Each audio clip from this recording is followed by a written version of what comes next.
A inteligência artificial chegou à sala de aula. E agora? Como é que os educadores estão a lidar com esta revolução toda que está a acontecer em tempo real?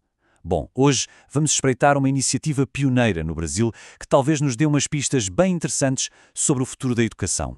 A grande questão que fica no ar é esta, não é? O que é que muda de verdade na prática para quem está lá na frente a ensinar?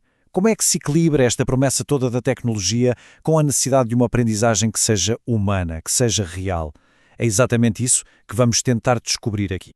Para organizar a nossa conversa, dividimos tudo em 5 partes. Primeiro, vamos entender o evento que deu o pontapé inicial nisto tudo. Depois, vamos ver quem eram as pessoas que participaram, mergulhar nas ideias principais, perceber qual foi a grande conclusão e, claro, olhar um pouquinho para o futuro. Ok, então vamos voltar ao começo de tudo. O nosso cenário aqui é um webinário que aconteceu em 2023, organizado pela Universidade Federal do Ouro Preto, a famosa UFOP, e atenção, não foi um evento qualquer não. Foi uma das primeiras grandes conversas a sério no Brasil que resolveu encarar de frente este desafio da inteligência artificial na educação. E a ambição aqui era gigante. Pense bem, 30 horas de conteúdo ao vivo, juntando mentes do Brasil e de fora.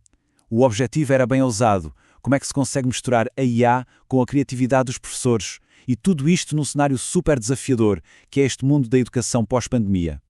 Certo, mas quem estava interessado nisto, quem é que parou para ouvir, para se entender o impacto real, é fundamental saber quem são estes educadores que estão a mergulhar nesta discussão. E os dados, olha, revelam um perfil bem interessante. Podia-se pensar que este assunto da tecnologia atrai só os mais novos, certo? Mas dê uma olhada nesta distribuição. A maior fatia, com mais de 36%, é de profissionais já com experiência, ali na casa dos 31 aos 40 anos. Ou seja, fica bem claro que este é um debate que está a apanhar todas as gerações. E mais, o nível de qualificação deste pessoal é impressionante. 70% já tinha ou estava a fazer uma pós-graduação, quer dizer, não era só uma curiosidade do momento, sabe? Era um grupo super qualificado à procura de respostas sérias. E se ainda havia alguma dúvida sobre o qual envolvidos eles estavam, este número aqui resolve a questão. 71% disseram que queriam continuar a discussão num grupo de pesquisa. Isto vai muito além de um simples interesse, não é? É praticamente um apelo à ação. Muito bem, mas vamos ao que interessa. O que é que se discutiu nessas 30 horas? Basicamente, a conversa girou em torno de 3 grandes pilares. Primeiro, como usar a IA na prática do dia-a-dia. Segundo, quais as teorias que dão base a isto. E terceiro, claro, as questões éticas, das quais não se pode fugir. Uma das ideias teóricas que apareceu com força foi a de aprendizagem rizomática. Calma, o nome é complicado, mas a ideia é simples. Pensa assim, o conhecimento não é mais uma escada, uma hierarquia. É mais como uma teia, uma rede de raízes de uma planta, sabe? Um rizoma, onde qualquer ponto se pode conectar com qualquer outro. E a IA, com esta sua capacidade de fazer conexões inesperadas, encaixa-se como uma luva nesta visão. Partindo daí, o professor Paulo Brazão propôs um método super prático, em 3 passos. A lógica é a seguinte: não adianta só lançar um pedido qualquer para a IA.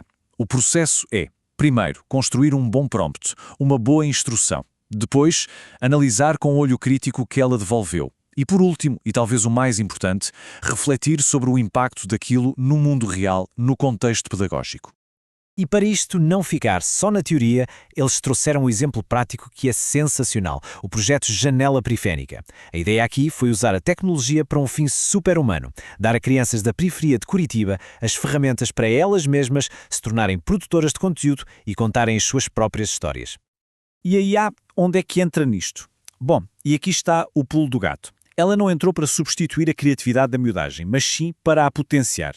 Foi usada para analisar todo o conteúdo que eles produziram, para ajudar a identificar os temas mais importantes e, no fim de contas, para amplificar a voz destes estudantes. Ou seja, a IA como uma ferramenta de análise e de empoderamento mesmo. E esta abordagem, nossa, ela dialoga diretamente com a filosofia do grande Paulo Freire. É como ele dizia, não é? A libertação de verdade é sempre social, é coletiva. A tecnologia, neste projeto, não serviu para um ganho individualista.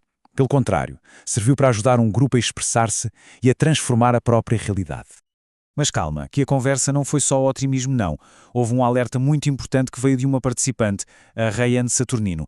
Ela lembrou uma coisa que o historiador Yuval Harari diz sempre: a IA é diferente de qualquer outra tecnologia que já criamos.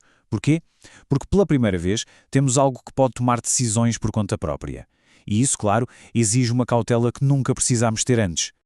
E foi justamente neste balanço, entre o potencial gigante e a necessidade de cautela, que os participantes chegaram àquela que talvez tenha sido a conclusão mais poderosa de todo o evento. Uma viragem fundamental na forma como pensamos o conhecimento. Esta ideia foi resumida de um jeito perfeito por um dos participantes. Pense bem, com ferramentas que entregam respostas prontas, na hora, a habilidade mais importante já não é a mesma. A aprendizagem, de repente, passa a ser menos sobre achar a resposta e muito mais sobre saber fazer a pergunta certa. Então, o ponto central é exatamente este. O jogo virou. Numa época em que a informação é superabundante, o maior desafio da educação já não é o mesmo. O foco sai daquela coisa de decorar respostas e vai direto para o desenvolvimento da arte de perguntar. Esta passa a ser a competência essencial para se navegar neste mundo com IA. Ok, isto tudo leva-nos à pergunta final, não é? E agora, como seguimos em frente? O consenso que saiu de lá aponta para um caminho bem claro. Um em que a tecnologia nos serve e não o contrário. Um caminho que procura o equilíbrio entre inovar e manter o que temos de mais humano. A visão que ficou é esta, de uma dualidade. De um lado temos as oportunidades, que são incríveis. Melhorar a aprendizagem, criar métodos novos, preparar os alunos para o futuro. Mas do outro lado, vêm os desafios, que não são poucos. A necessidade de entender a parte técnica, o acesso desigual às ferramentas e, claro, todas as questões éticas, como os vieses nos algoritmos. E há mais um alerta, do participante Wellington Cardoso de Paula, que é absolutamente vital. O perigo da resposta fácil é muito real. Se for usada sem um pingo de espírito crítico, a IA pode acabar por fazer o contrário do que queremos. Pode atrofiar justamente as habilidades de análise e reflexão que são a base de uma aprendizagem de verdade. Portanto, o caminho a seguir parece ser este. Primeiro, ver a IA como uma parceira, uma aliada, e nunca como uma substituta da interação humana. Isto, claro, exige formação constante para os professores, tanto na parte técnica como na pedagógica, e o foco tem de ser sempre no desenvolvimento completo do aluno. Neste novo cenário, o papel do professor como guia, como mediador, torna-se mais crucial do que nunca. E para fechar, fica esta provocação no ar. Se a IA pode, cada vez mais, dar-nos as respostas, será que a habilidade mais valiosa, aquela que é genuinamente humana na educação, passou a ser a capacidade de fazer a pergunta perfeita? Fica aí a reflexão.